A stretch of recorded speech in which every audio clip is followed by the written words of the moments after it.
responsible for ripping a supercontinent apart and creating the Atlantic Ocean that we know today. Because it didn't always exist.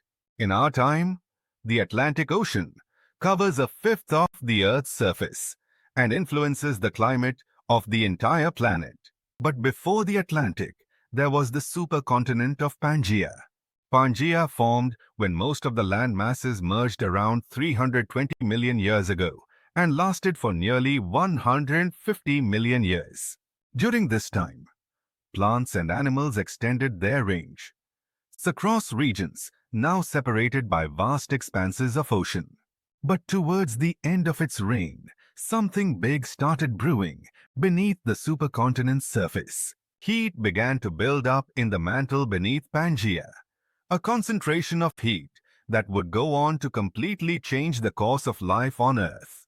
By some measures, it produced the largest volcanic eruption our planet has ever seen, splitting the supercontinent in half and forming the Atlantic Ocean. And it caused a global mass extinction in the process.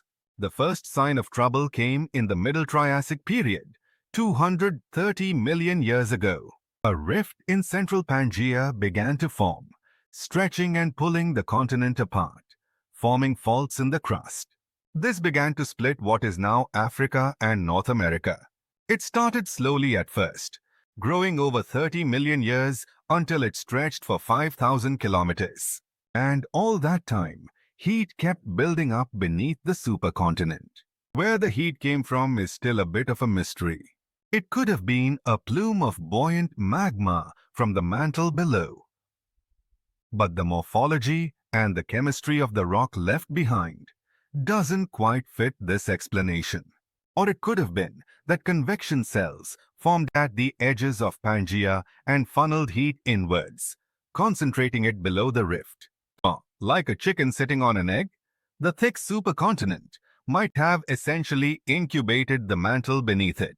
Whatever the source, around 100 degrees Celsius of excess heat built up in the mantle beneath the supercontinent. And then all of a sudden magma from this area burst through the faults 201 million years ago and overwhelmed the rift. This eruption was the Central Atlantic Magmatic Province, or CAMP for short. It erupted in 4 major pulses over 600,000 years, and each of these were extremely brief in geologic terms, only a few hundred or thousand years long. But each would have been catastrophic. In total, the camp spewed out enough lava to cover over 10 million square kilometers. That's roughly the size of Canada. In terms of how much of the surface of the Earth was covered, that's the biggest eruption we know of, ever. Most of this lava erupted in smooth flows that creeped across the land, similar to what we see in Hawaii today. And it was made up of melted tectonic plate that had subducted into the shallow mantle long before Pangaea had formed.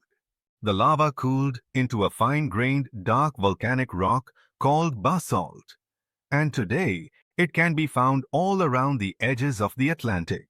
Scientists first started to figure this out in the 1970s when they noticed similarities between rock formations in Florida and Senegal.